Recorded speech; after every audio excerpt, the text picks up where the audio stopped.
Assalamualaikum warahmatullahi wabarakatuh, anak-anak ibu.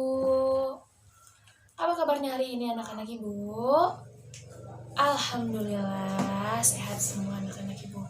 Nah, semoga kita selalu dilimpahkan rahmat oleh Allah Subhanahu wa taala dan semoga kita selalu sehat selalu. Amin. Amin. Nah, sudah sarapan semuanya di rumah anak-anak ibu? Sudah? Wah, bagus sekali. Sarapan itu sangat penting untuk kita memulai aktivitas kita di pagi hari. Apalagi kita ini belajar, jadi anak-anak ibu harus mempunyai energi yang lebih kuat lagi. Nah, anak-anak ibu, oke, sebelum kita memulai pembelajaran kita pada hari ini, baiknya kita berdoa dulu menurut agama kita dan kepercayaan kita masing-masing. Berdoa dimulai. Berdoa selesai. Baiklah anak-anak ibu. Nah, sekarang ibu mau melihat absen dulu ya, mengecek absen siapa saja anak-anak ibu yang tidak masuk. Nah, wah anak-anak ibu hadir semua hari ini ya, bagus sekali anak-anak ibu rajin masuk dalam pelajaran di sekolah. Nah, anak-anak ibu semuanya, materi kita pada pagi hari ini ialah tema 2, yaitu udara bersih bagi kesehatan. Nah, di sini ada sebuah subtema 1, yaitu cara tubuh mengolah udara bersih. Nah, anak-anak ibu, pertama-tama ibu mau tanya dulu, siapa yang udah paham itu bagaimana cara kita mengolah udara bersih? Nah, ayo, siapa di sini yang udah paham, angkat tangannya. Bagaimana sih cara kita mengolah udara yang bersih di dalam tubuh kita? Nah, siapa yang tahu, coba angkat tangannya. Kamu melatih? Iya, melatih. Bagaimana cara kita mengolah udara bersih di dalam tubuh kita? Nah, pertama-tama ibu akan jelaskan dulu. Seperti yang dikatakan melatih tadi, kita harus menghirup udara yang bersih, oksigen yang bersih. Nah, apabila kita tidak menghirup udara yang bersih, seperti kita berada di jalanan lalu kita menghirup udara yang kotor, polusi motor, polusi kendaraan, mobil, dan asap pabrik, maka kita akan menghirup udara yang kotor melalui pernafasan kita, yaitu hidung. Maka hidung kita akan pasti sangat terasa menyumbat dan kita menyaring udara yang sangat kotor masuk ke dalam tubuh kita, dan itu sangat tidak baik bagi tubuh kita. Nah, anak-anak ibu, coba buka bukunya di halaman 20. Di situ ada sebuah gambar. Kalian bisa mengamati gambar tersebut.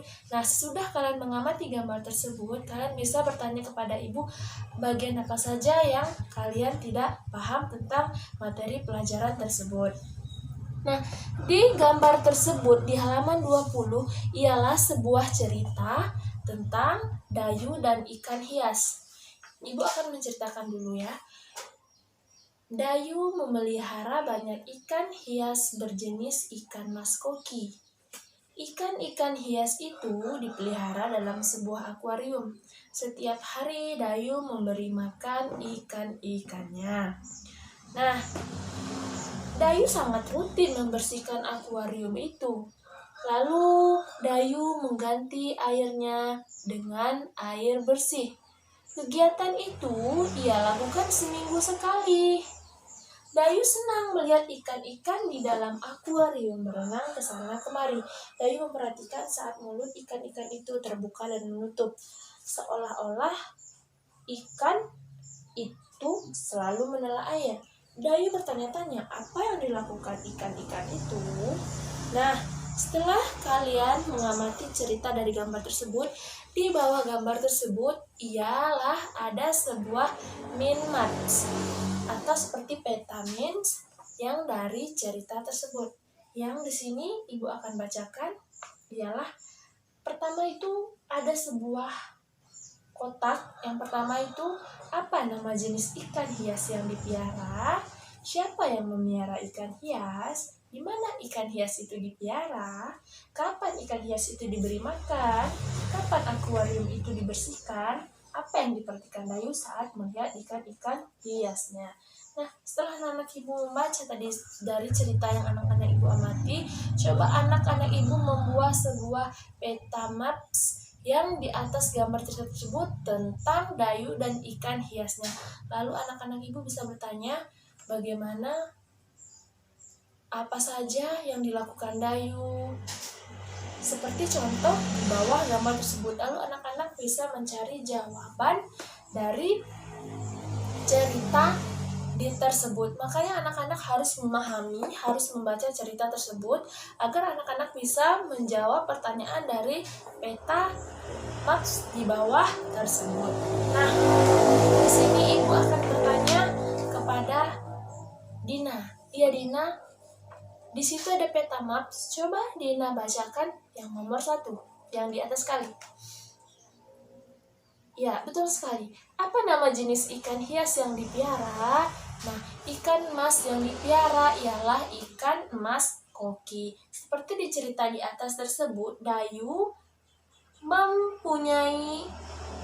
memelihara banyak ikan hias berjenis ikan emas koki. Nah, di sana sangat banyak ya, ada 6 pertanyaan. Nah, yang kedua, coba ibu mau putra. Ya, benar sekali. Di mana ikan hias itu dipiara? Ya, di dalam sebuah akuarium. Nah, di cerita tersebut ialah Dayu memelihara ikan emasnya di dalam sebuah akuarium. Dan yang nomor 3, ibu mau coba Rima. Ya, Rima coba baca soalnya dan jawab pertanyaannya ya.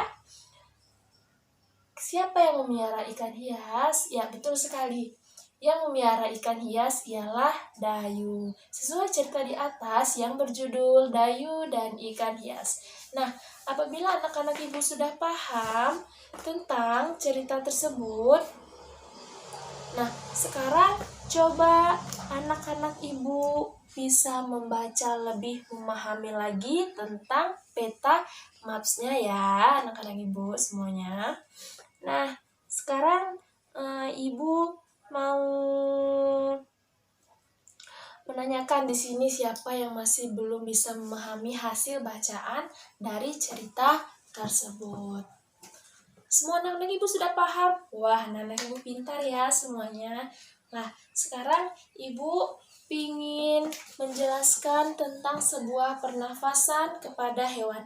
Kalau kita harus bisa mengolah udara tubuh bagi kesehatan kita, bukan hanya manusia, tetapi hewan juga perlu mengolah udara pernapasan di dalam tubuhnya, sama seperti manusia ya anak-anak ibu ya. Nah, di sini ibu akan lebih menjelaskan bagaimana cara mengolah atau bisa membuat udara pernafasan kita itu, mengolah udara pernafasan kita itu lebih bagus lagi gitu ya. Jangan sembarangan untuk menghirup udara yang tidak bagus karena itu sangat berpengaruh bagi tubuh kita dan kita bisa sakit ya anak-anak ibu ya. Nah, di sini ibu akan menjelaskan sebuah pernafasan kepada kepada hewan. Nah, di sini tuh seperti manusia juga ya, hewan itu juga bernapas untuk mengambil oksigen dan membuang karbon dioksida. Namun sistem pernapasan pada hewan itu sangat berbeda kepada layaknya kita manusia ini ya anak-anak ibu ya. Nah, di sini hewan punya berbeda-beda sistem pernapasannya sesuai jenisnya. Berikut ibu akan ambil salah satu contoh sistem pernapasan pada hewan, yaitu pada cacing ya. Alat dan sistem pernafasan pada cacing tanah yaitu vermes. Bisa ibu akan tulis di sini. Alat pernafasan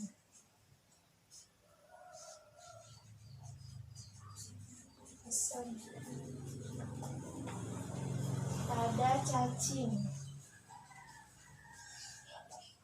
tanah.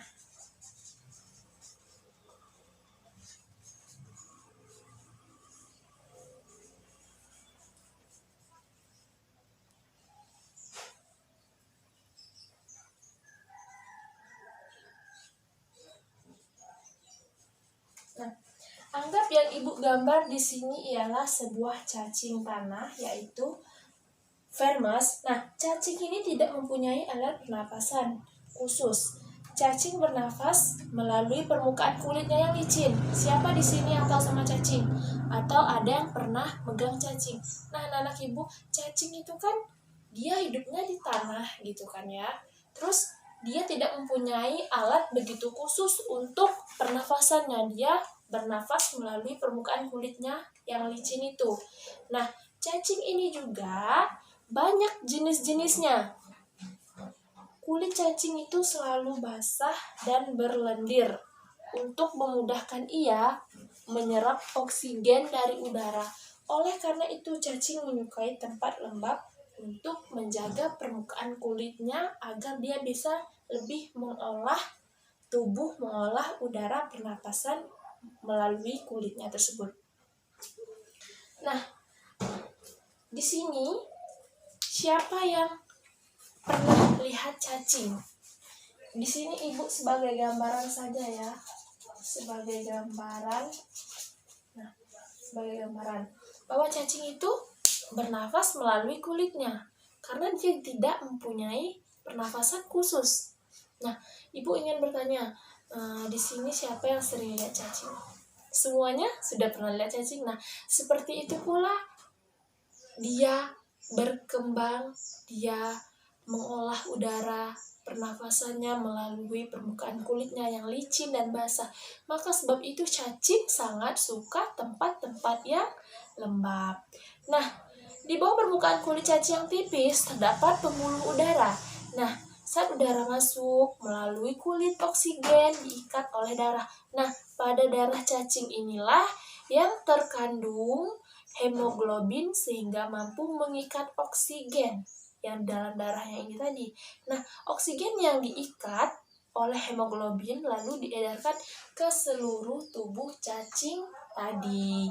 Nah, zat sisa pembakaran cacing ini tadi berupa karbon dioksida ini dan uap dikeluarkan dari tubuh juga melalui permukaan kulitnya. Nah, jadi permukaan kulit cacing ini sangat beragam ya. Maksudnya di sini permukaan kulit cacing itu sangat banyak manfaatnya karena dia juga mengeluarkan zat sisa pembakaran dari hemoglobin ini tadi, dari darahnya ini tadi, dan dia juga bernafas melalui kulit permukaannya yang licin dan lembab ini tadi. Makanya cacing itu banyak di tempat-tempat yang basah, yang lembab. Salah satunya ialah di dalam tanah. Nah, anak-anak Ibu, sampai di sini materi kita. Ada yang ingin ditanyakan apabila anak-anak Ibu kurang paham? Tidak ada yang ditanyakan? Anak Ibu sudah paham semuanya? Baiklah, Ibu akan menyimpulkan materi kita pada pagi hari ini ialah tentang mengolah udara tubuh pernafasan manusia. Nah, udara mengolah tubuh pernafasan manusia itu kan sangat penting sekali bagi kita semua. Kalau kita tidak mengolah udara yang masuk ke dalam tubuh kita, seperti kita menghirup udara yang seperti debu atau polusi, asap yang buruk, maka pencernaan, maka tubuh kita juga akan tidak baik, maka kita akan juga terserang oleh penyakit. Maka penting itu pula kita menghirup oksigen yang bersih di lingkungan pepohonan yang hijau. Makanya perlunya sangat-sangat diperlukan pepohonan yang hijau gitu ya anak-anak Ibu ya. Dan juga pernapasan pada hewan seperti yang Ibu jelaskan tadi, yaitu Ibu ambil contohnya ialah cacing tanah atau Vermes. Vermes itu bahasa latinnya ya anak-anak Ibu. Nah, di sini apakah anak-anak Ibu ada yang tidak mengerti? Mengerti semua? Alhamdulillah, bagus kalau anak-anak Ibu sudah mengerti. Jangan lupa bukunya dibaca terus, dipahami terus bagaimana sih cara mengolah udara tubuh untuk kesehatan manusia dan juga bagaimana sih alat pernafasan dari hewan tersebut. Nah, baiklah anak-anak Ibu, mungkin sampai di sini saja pertemuan kita hari ini. Semoga anak-anak Ibu rajin membaca bukunya di rumah, lebih rajin lagi memahami bacaan-bacaan ataupun mengamati sebuah gambar-gambar agar anak-anak ibu lebih memahami lagi materi yang telah ibu berikan. Nah, anak-anak ibu, sebelum kita menutup pertemuan kita pada pagi hari ini, lebih baiknya kita menutup membaca doa menurut agama dan kepercayaan kita masing-masing. Berdoa dimulai. Berdoa selesai. Baiklah ibu ucapkan terima kasih, selamat belajar di rumah lagi, dan selalu jaga kesehatan ya anak-anak ibu. Ibu ucapkan assalamualaikum warahmatullahi wabarakatuh. Terima kasih.